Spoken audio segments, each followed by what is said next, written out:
كلا بل تكذبون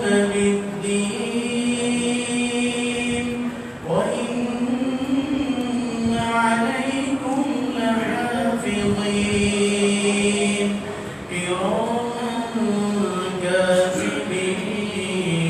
كاتبين يعلمون ما تفعلون